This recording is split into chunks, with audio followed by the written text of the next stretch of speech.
देश और दुनिया के अम्बेडकरवादियों के लिए जर्मनी से बड़ी खबर आई है। जर्मनी में बाबा साहब की प्रतिमा को स्थापित किया गया है। एक भव्य कार्यक्रम में बाबा साहब की प्रतिमा को जर्मनी के एक बड़े शहर फ्रैंकफर्ट में स्थापित किया गया। ये बड़ी खबर है क्योंकि दुनिया के कई देशों में अब बाबा साहब की प्रतिमा स्थापित हो चुकी है। और इस कार्यक्रम में, इस समारोह में जब बाबा साहब की प्रतिमा का अनावरण किया गया, वहां के संसद सदस्य राहुल कुमार भी मौजूद थे। भारतीय मूल के राहुल कुमार जर्मनी की संसद के सदस्य हैं। इसके अलावा सभी प्रमुख जर्मनी की प्रांतों से अम्बेडकरवादी इस कार्यक्रम में शामिल होने के लिए एकत्रित हुए थे। ये बड़ी खबर देश दुनिया के अम्बेडकरवादियों के लिए, जहां एक तरफ बाबा साहब को लेकर भारत में बहुत से विवादित बयान दिए जा रहे हैं और बाबा साहब की उपलब्धियों को कम करने के लिए एक बड़े षड्यंत्र की रचना की जा रही है, ऐसे में दुनिया में बाबा साहब और अम्बेडकरवाद का डंका जो है वो बज रहा है। ये कोई पहली घटना नहीं है जब बाबा साहब की प्रतिमा स्थापित की गई है। हालांकि जर्मनी में ये पहली प्रतिमा है जो बाबा साहब की स्थापित की गई है। इससे पहले अमेरिका के न्यूयॉर्क में कोलंबिया विश्वविद्यालय, लंदन के London school of economics, Canada की साइमन फ्रेजर यूनिवर्सिटी, कनाडा की यॉर्क यूनिवर्सिटी, इसके अलावा अमेरिका के बोस्टन शहर में ब्रैंडिस यूनिवर्सिटी और अमेरिका की ही मैसाचुसेट्स एमहर्स्ट यूनिवर्सिटी के अलावा ऑस्ट्रेलिया की मेलबॉर्न यूनिवर्सिटी, ऑस्ट्रेलिया की वेस्टर्न सिडनी यूनिवर्सिटी और जापान के कोयासन यूनिवर्सिटी के अलावा वियतनाम के बौद्ध अनुसंधान संस्थान में भी बाबा साहब की प्रतिमाएं मौजूद हैं। और देश और दुनिया में बाबा साहब को लेकर बड़ी रिसर्च हो रही है। बाबा साहब को लगातार पढ़ाया जा रहा है।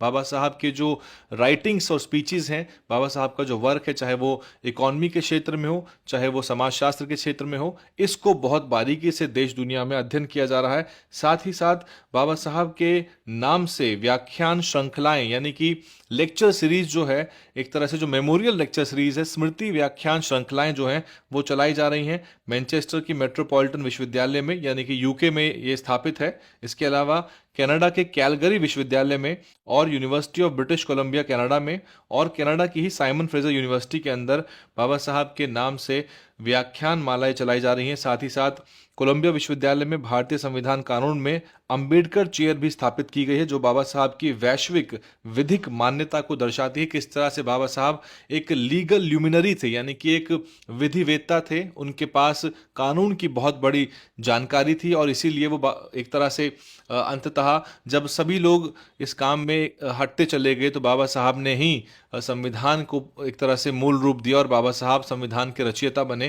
क्योंकि जो भी ड्राफ्टिंग कमेटी के लोग थे वो किसी न किसी कारण से इस काम को करने में अंजाम नहीं दे रहे थे और इस काम को अंजाम नहीं दे पा रहे थे और अंततः बाबा साहब के कंधों पर ये पूरा भार पड़ा। इसको लेके बहुत सारे प्रमाण मौजूद हैं, लेकिन संविधान लिखने को लेके ही बाबा साहब की असली उपलब्धि को छोटा करके, उसको घटा के बताया जा रहा है और बाबा साहब का जो विश्व में एक जो सम्मान है उसको घटाने के प्रयास हो रहे हैं। लेकिन बाबा साहब की जो, डॉक्टर अंबेडकर की जो अलख है वो पूरे विश्व में गूंज रही है और देश दुनिया के जो भी प्रोफेसर्स हैं, रिसर्चर्स हैं, अनुसंधानकर्ता हैं, वो बाबा साहब के जो असल उनका जो योगदान है उसको रेखांकित कर रहे हैं। DNN हिंदी को सब्सक्राइब करने के लिए दबाएं लाल रंग का सब्सक्राइब बटन और घंटी का बटन दबाकर ऑल नोटिफिकेशन पर क्लिक करें।